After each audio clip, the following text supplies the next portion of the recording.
Assalamu alaykum, hörmətli televizor көрgüçiler. Yaxşımsızlar. Dünya Uğur Qurultayı Tor televiziyasının günlük xəbərlər proqramısıga həmminglar xuş kəpsizlər. Mən İftixar Abdurşid. Bugün seyşənbə. Hörmətli görürmənlər, tövəni diqqətinizlər günlük xəbərlər proqramımızın təfsilatıda bolsun. Dünya Uğur Qurultayı, Avropa Şərq Türkistan Birligi, İlham Toxtunu qollash gruppasi, Xətar astidagi millatlarni qo'g'dash tashkiloti, Xalqaro Tibet harakati, Erkin Hong Kongliklar tashkiloti, Xalqaro kishilik huquq birlashmasi qatorliq 10 dan ortiq tashkilot 19 iyun kuni Xitoy bosh ministri Li Changning Germaniya ziyorati munosabati bilan Germaniyaning bosh ministri Olaf Scholz apandimga birlashma imzoliq maktub yo'llab, uningdan Li Chang bilan ko'rishganda Xitoy tarafni xalqaro kishilik huquq prinsiplariga va xalqaro qonunlarga amal qilib, Uyg'ur, Tibet, Mongol va Hong Kong xalqlari uchun yurgizayotgan bostirish siyosatiga darhol xotim berishga chaqirishini, dunyoning eng demokratik ellarining biri hisoblangan Germaniya davlatining Xitoy bilan bo'lgan munosabatlarda kishilik huquqni hammadan a'lo bilib, dunyo kishilik huquq umum bayonnamasining ro'yiga amal qilish, Uyg'ur, Tibet, Mongol va Hong Kong xalqlarining haq-huquqlariga haqiqiy yo'sinda kapolatlik qilish, ularga qartilgan chegara halqan bostirish qilmishlarini to'xtatish haqida Xitoyga besim ishlatishni talab qildi. Yuqorqi maktubning Uyg'urlarga oid bo'limida tövəndəki konkret talablar o'tirib qo'yildi.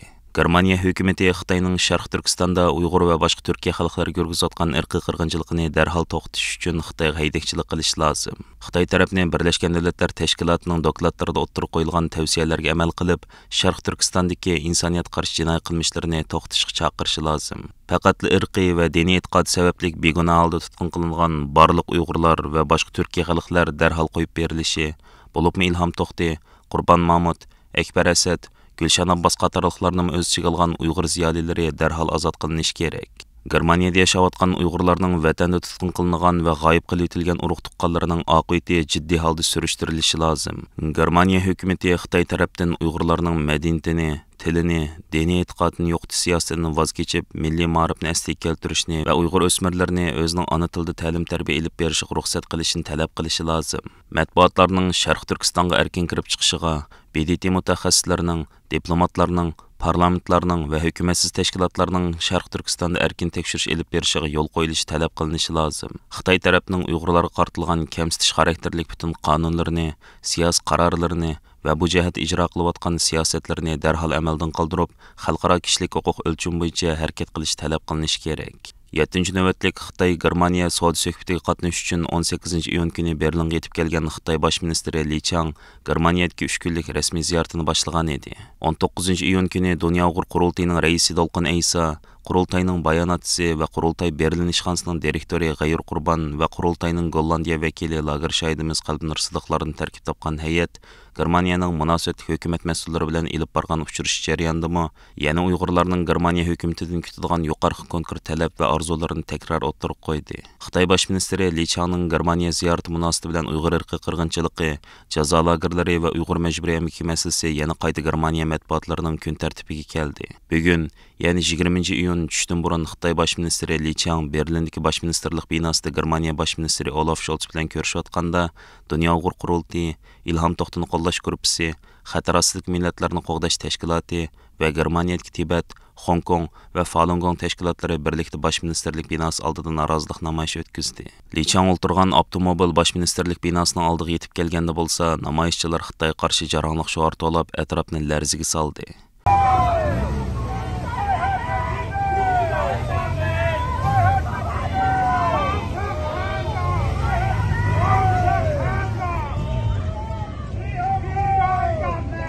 Kolonisierung, Assimilierung und Unterdrückung durch die kommunistische Gewaltherrschaft in China zu Opfer gefallen sind. Das ist ein starkes und unmissverständliches Zeichen dafür, dass wir für die unweigerliche Mitverantwortung unserer Politiker, aber auch Qurultayning bayonotchisi va Qurultay Berlin ishxonasining direktori G'ayur Qurban apandim namoyish qilgan so'zida Xitoyning Sharq Turkistonda Uyg'urlarni asos qilgan Turkiya xalqlariga yurgizayotgan irqiy qirg'inchiligi va insoniyat qarshi jinoyatlarining hozirma ham shiddat bilan davom qilayotganligini ifoda qilish bilan birga, Germaniya hukumatidan Uyg'ur irqiy qirg'inchiligini to'sib qilish uchun Xitoyga qarshi jiddiy tadbir qo'llanishini talab qildi. Li Changning bu qatimqi Germaniya ziyoratining oxirgi bekiti Germaniya iqtisodining taxminan yarmiga yaqinroqini tashkil qilgan eng boy shtati Bavariya bo'lib, Bugun, ya'ni 20-iyun kuni Bavariya shtatining bosh ministri doktor Markus Zöde München shahridagi rezidens sarayida Lichangni kutib olish murosimi o'tkazmoqchi. Bu munosabat bilan markaz organi München shahridagi Dunyo uyg'ur qurultiyi, Yevropa Sharq Turkiston birligi va Ilhom To'xtini qo'llash guruhi qatorliq tashkilotlarimiz Xitoy bosh ministri Lichangni qarshi olish murosimi o'tkazilgan rezidens sarayga yaqin joydagi Max Yosip Platz maydonida mustabid Xitoy hokimiyatining Sharq Turkistonda Uyg'urlarni asos qilgan Turkiya xalqlariga yurgizayotgan irqiy qirg'inchilikqa qarshi norozilik namoyish o'tkazishga tayyorlanmoqda. Namoyish Lichangni qarshi olish murosimi boshlangan kech soat 17 dan 21 gacha davom qiladi. Dunyo uyg'ur qurultayining raisi Dolqun Aysa, qurultayning bayonotchisi va qurultay ayollar komitetining mudiri Zumratay Erkin, qurultayning Chexiyada turishliq alayda vakili Evita xonimlardan tarkib topgan qurultay hay'ati bugun, ya'ni 20-iyun kuni tushdan burun Chexiya parlamentini ziyorat qilib, Chexiya parlamenti tashqi ishlar komitetining mas'ullaridan Avam palata a'zosi Eva Dekroeks, Hayato Yosef Okamura qatorliqlarni o'z ichiga olgan bir qism parlament a'zolari bilan ko'rishib, Chexiya parlamentida Uyg'ur do'stlik guruhi qurish, Uyg'ur majburiy amkiga chetishlik mahsulotlarini cheklash haqida maxsus qonun turg'izib chiqish, Chexiya parlamentida Uyg'ur irqiy qirg'inchilik haqida guvohlik yig'ini o'tkazish qatorliq masalalar haqida suhbat elib bordi. Suhbat jarayonida Dolqun Aysa apandim yana vatan ichidagi Uyg'urlarning navbatdagi vaziyati, Xitoyning Sharq Turkistonda yurgizayotgan insoniyat qarshi jinoyatlari, Uyg'ur masalasining xalqaro yuzlanish qatorliq mazmunlarda parlament a'zolariga tafsiliy ma'lumot va tushuncha berib o'tdi va Chexiya hukumatining BDT yig'inlarida Uyg'urlarni aktiv turda qo'llayotganligidan mamnuniyat tuyganligini ifoda qildi.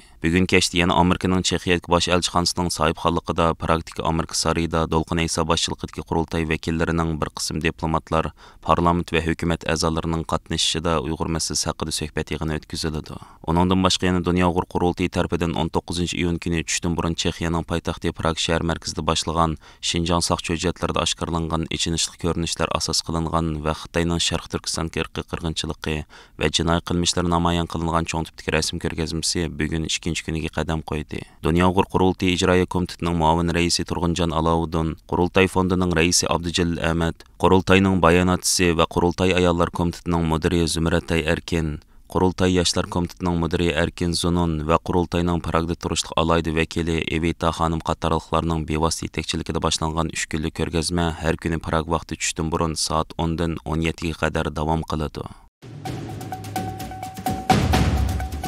Amerika tashqi ishlar ministri Antony Blinken Xitoydagi 2 kunlik ziyoratida Xitoy tashqi ishlar ministri Qin Gang, Xitoy Kompartiyasining bosh sekretari Xi Jinping qatorliqlar bilan ko'rishgandan keyin 6-oyning 19-kuni Beijingda o'tkazilgan axborot e'lon qilish yig'inida so'z qilib, Xitoy bilan bo'layotgan ixtilof, jumladan kishilik huquq masalalarini o'ttirib qo'yganligini bildirgan. CNN to'rining 19-iyun kuni chiqargan xabarda aytilishicha, Antony Blinken bu yig'inda Amerika-Xitoy munosabatlarining yanada muqimsiz holatda turayotganligini, ikki tarafning bu nuqtadan tonib vaziyatni muqimlashtirish uchun tirishchilik ko'rsatganligini bildirgan.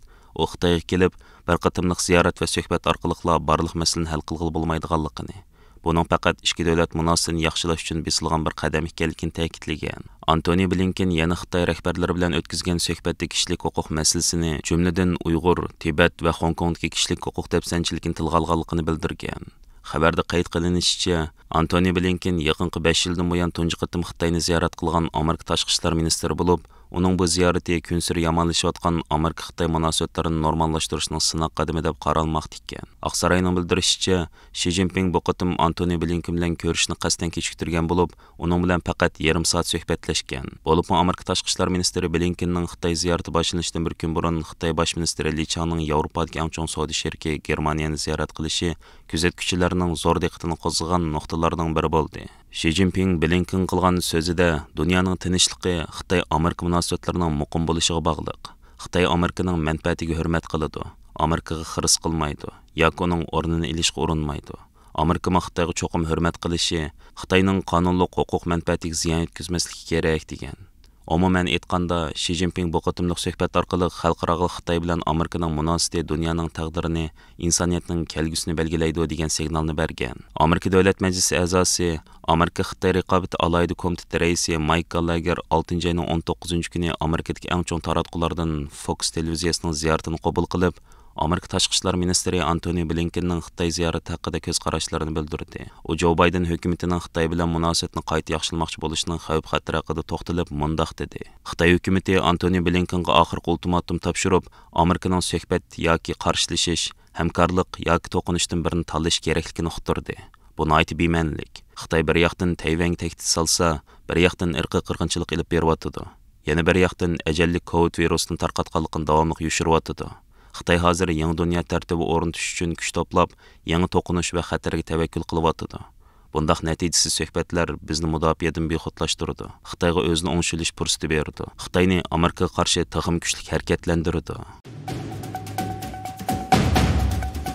Dünya Uyghur Qurultayı Vaqfisining muavin raisi Dilshad Barish Apandi, Qurultay vakili Xayrullo Afandigil Apandi va Uyg'ur Akademiyasi bosh kotibi Abdulhamid Qaraxon Apandi qatorliqlarni tarkib topgan hay'at 14-iyun kundan boshlab Turkiya parlamentini ziyorat qilib, Turkiya parlamentiga yangidan saylanib kirgan har qaysi partiyalarga mansub parlament a'zolari bilan keng doirada uchrashish ilib borgan va ularga Sharq Turkistonning hozirgi ig'ir vaziyati to'g'risida tayyorlagan dokladni sunish bilan birga Turkiya parlamentiga bo'lgan talablarni o'ttirib qo'ygan edi. 16-iyun kuni yuqorqi hay'at yana qurilgan kundan tortib Uyg'ur masalasi ko'ngil bo'lib kelayotgan Kelajak partiyasi muavin raisi parlament a'zosi Selçuk Özdağ Efendimni Turkiya parlamentidagi ishxonasida ziyorat qilib suhbatlashdi. Uchrashda Selçuk Özdağ Efendi buningdan keyin partiyasi nomidan Turkiya parlamentida Uyg'urlarning ovozi bo'lganligini ta'kidladi. Mazkur uchrashda Uyg'ur hay'ati Kelajak partiyasining o'tgan 4 yil ichida Uyg'urlar uchun qilgan xizmatlariga rahmat etdi. Ular yana bu partiyaning buningdan keyin Turkiya parlamentida Uyg'ur irqiy qirg'inchiligini o'ttirib qo'yishini va do'stlik guruhi qurish uchun kuch chiqarishni talab qildi.